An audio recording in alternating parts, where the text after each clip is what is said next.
What exactly are we talking about? Politics. Sports. Education. We'll tell you anything you want to hear. We talk, you listen. BiGG's Golf Talk. Well, here you all are, waiting to hear my broadcast. How very nice of you. BiGG's Golf Talk. America is talking And yakety yak! blah, blah, blah. It's all about talk. A place for information, advice, golf news, golf reviews, and of course, golf humor. Do you know who this is? BiGG's Golf Talk. Comes highly recommended. You're going to feel better if you talk to him. That's the fact, Jack. Now we'll talk. BiGG's Golf Talk is presented by Tour Edge Golf, golf's most solid investment. Pound for pound, nothing comes close. BGT is also sponsored in part by The Distance Shoe, Squares Shoes, proof, not promise. Anson Belt and Buckle, premium belts for everyday use. AnsonBelt.com. Encore Golf, The Claw Glove by Caddy Daddy, Photo Ball Marker, and UFO Tour Golf. Connect with BiGG's Golf Talk on social media, Facebook, Twitter, Instagram, all at BiGG's Golf Talk. Subscribe with us on YouTube and iTunes, Amazon Music, and the Google Play Music Store. We're also available on iHeartRadio, Spotify, and all your Alexa devices. I am Big John Quick. He is the golf father, Bill Cuevas, and she is the golf diva, Amanda Sensor. This is BGT 2.0, BiGG's Golf Talk on the Ignite Golf Network, connecting companies one company at a time. So there you go. Good morning. How's everybody doing? I can't believe we are already near the end of April. It's flying. I don't know what to tell you. This Halfway year is through the month. Today's tax day, everybody. Woo! party. Okay. It's either really good or really bad. If you waited this long, it's really bad. Yes. If you haven't completed what you needed to complete, there is a Because problem. if they owe you money, you're going to be filling that thing out on the 31st of January. Yep. Yeah. For some reason, Bill, you are way loud, but that's okay. I think you're still okay. Anyway, Bill and I competing this week for the very first time. Well, Bill's first time with Spark Golf, and Bill is actually pretty excited. He's been texting me all is it Wednesday yet? Is it Wednesday yet? Is it Wednesday yet? Yep. So I just want to golf. I'm with you. I think a lot of well, I people think he wants to experience. I mean, we had Spark Golf here on the show, Mhm. and now he wants to experience it firsthand of what I was, been saying all along. So, it's great. I'm looking forward to it. Yep. I think Spark Ignite, I think it is meant to be in my life. He's like, Yep. It was meant to be. You know what I mean? I'm kind of fiending 18 holes, but 9 holes seems like it'll fit me good to come back, to get back into the thick of things for a while. And then work getting back. Took a long hiatus from golf. So it should be interesting. I'm looking forward to it. Yep, I might be going golfing this afternoon. So there you go. Maybe maybe some other people are around and they could come with playing 18 holes. So we'll see how that goes. Mhm. I'm just answering it while you guys are talking, and I keep looking at my phone. My child keeps messaging me. That's what happens when they get out from the Army for a couple of days. They like talking, and they actually seek you out. Yeah, reconnecting. Yes. Yeah. but you know what, Bill, feel pretty special about that, because I'll tell you, man, when they're that age, most parents don't hear from them because they're too busy, especially if they're out of the Army and on leave or whatever case might be, or in between assignments. They're out doing their own thing, and they're like, I don't want to, She's always. You guys have always had a great relationship. Yeah, me and her have always had a really good relationship. She always regardless, when she goes just for the hell of it, "Oh, I love you. Oh, I miss you." Oh, and, it might be 2 or 3 words, but we already know what they mean and where they're coming from. So, I don't try to invade her space, Right. per se, because I know that she has a lot going on and she's doing a lot and trying to get ready for her next assignment. But it's something. It's hard. I was packing her stuff up, the other day, and I'm like, okay, I'm putting this stuff away for 2 years. Yeah. So it becomes surreal. When she went to boot camp, I cried. I mean, when she was born, she made me cry. When she went to boot camp, I cried. When I saw her for the first time in 4 months, I cried. I sent her off again, and I see her, and I saw her walking across that stage. You know what I mean? And I'm like, wow, because I understand how far she comes. And when you see that kind of stuff, and you see how what your child's gone through and where she's come from and where she's gone, and I'm like, you can't help but be proud. And I'm like, wow. And I'm not a crier. I cry at funerals. I think that's the only time I cry. But for something, watching them do the things, it's like my son I'm proud of, but I get to spend a lot more time with him than her. And he does amazing things, from fighting and taekwondo and poomsays and all that stuff. But knowing that she's gone for 2 years and I'm packing her stuff, that was kind of tough. It's not like I could jump on an airplane and in an hour I'm going to see her. So it's different. It's definitely a different thing this time. So she's doing well. That's all that matters. Hawaii. Yeah, right. Hopefully. Road trip. No. Can you get there on the road? I think you got to fly. Or road. You said road trip. Road trip. Yeah. Row your boat. Yeah, exactly. Yeah. So, but I adopted a soldier. So it's pretty cool. Really cool kid that graduated with her. And, he's like her. On a different level, and his family has been great. Adopted. I mean, what does that entail? I mean, does he have family of his own? Or? Oh, absolutely. He has an amazing family of 5. So you've just accept him as an extended family member, or. Well, I tell her, but I adopted him. It's okay. I know his dad. He was talking to his dad the other day and everything. I told him I adopt him. And he's okay with that. He was okay. His mother was okay.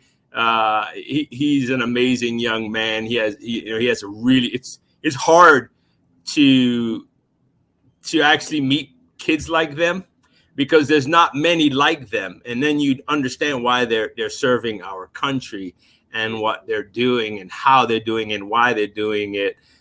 It's just amazing. It's amazing and how courteous and respectful and how they appreciate everything. He's far away from his mother and his family, and my daughter is going to be so far away from me and her family. So it's I get the thing.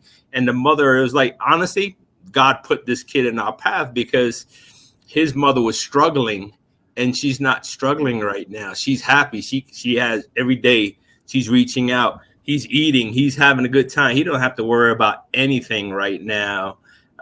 So he's part of the extended family, as you said. Yes, I like the word adopted. There you go. So, I have people that adopted me, Biggs, and I'm a young guy. I just turned 25 the other week, and people are still adopting. You know what I mean? So that's what it is. It's a term of endearment. 25 years old. Thank you. Going on. And I'm going to collect my gift really soon. I hope it came in because Biggs pulled that it hasn't come in yet card on me. So I'm gonna go and make sure that it's come in, Amanda. I'll let you guys know next week what it is. Deal.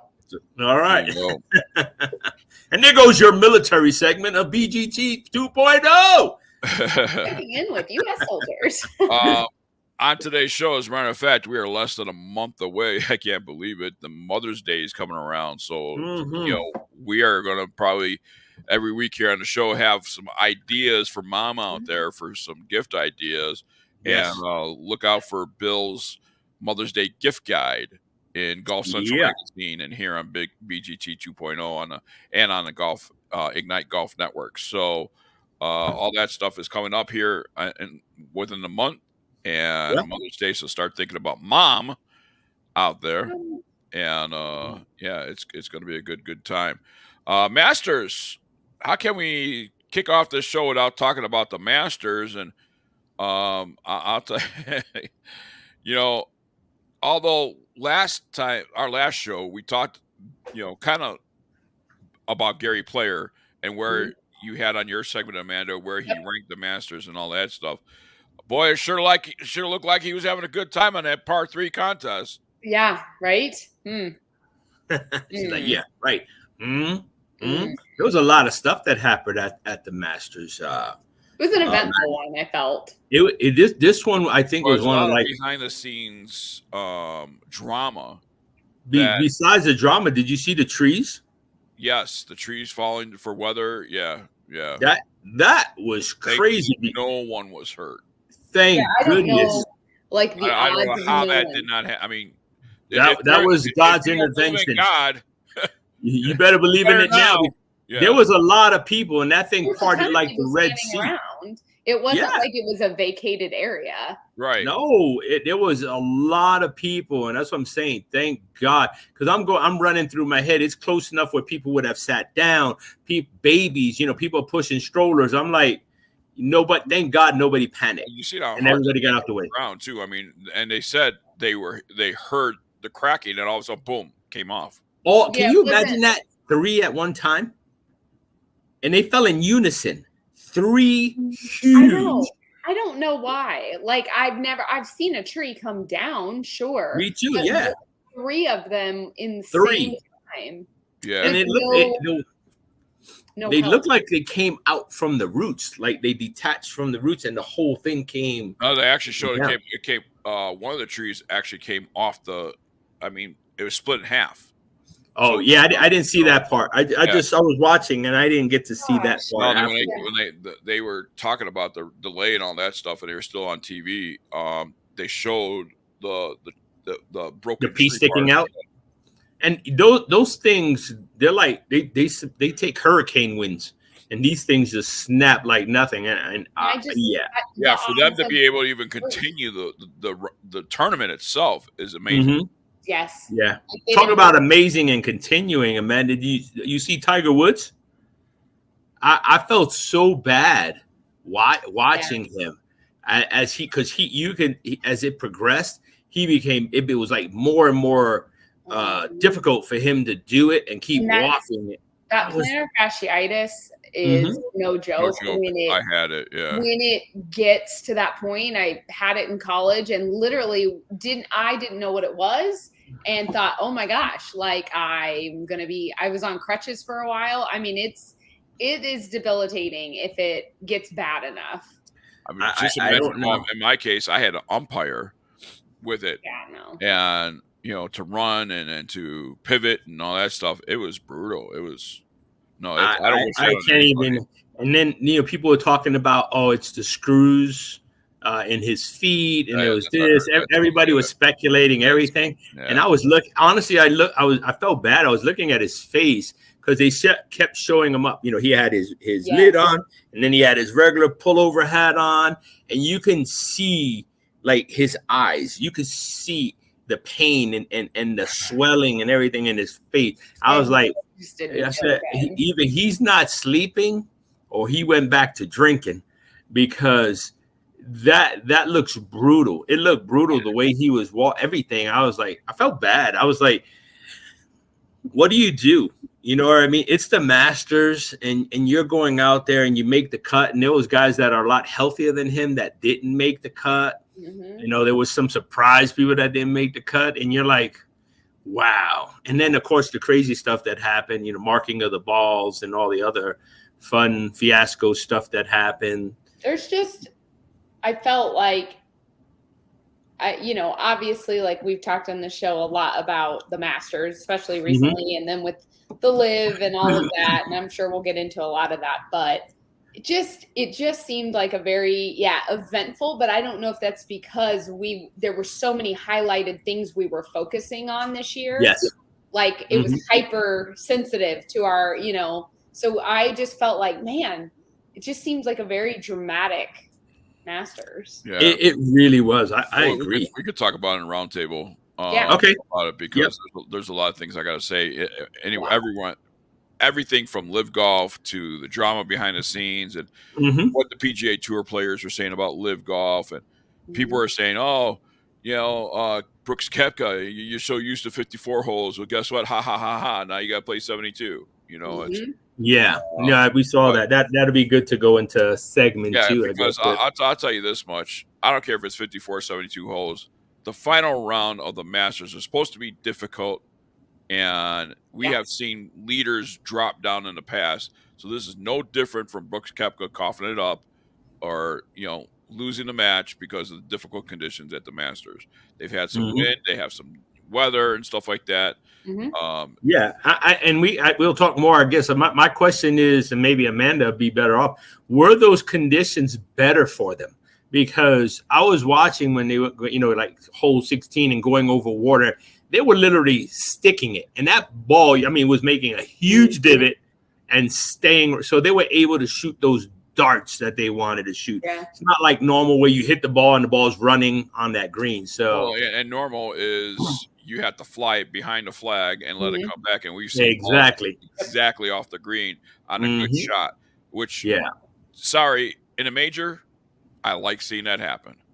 Yeah. Let's your skills now. Yes, and I think the weather, while it was crazy, I think, let's talk on roundtable. We'll talk about that and much, much more. Hey, on the show today, New Mexico Amateur Golf Tour is going to be joining us. They just launched and had the first tournament. We're going to have them on the show and talk about that first tournament and what's in the future for the New Mexico Golf Amateur Tour here in New Mexico and Albuquerque. More coming your way right here. Coming up next is On Par with Amanda or Amanda Uncensored. However you want to look at it, it's coming up next on the Ignite Golf Network. We'll be right back.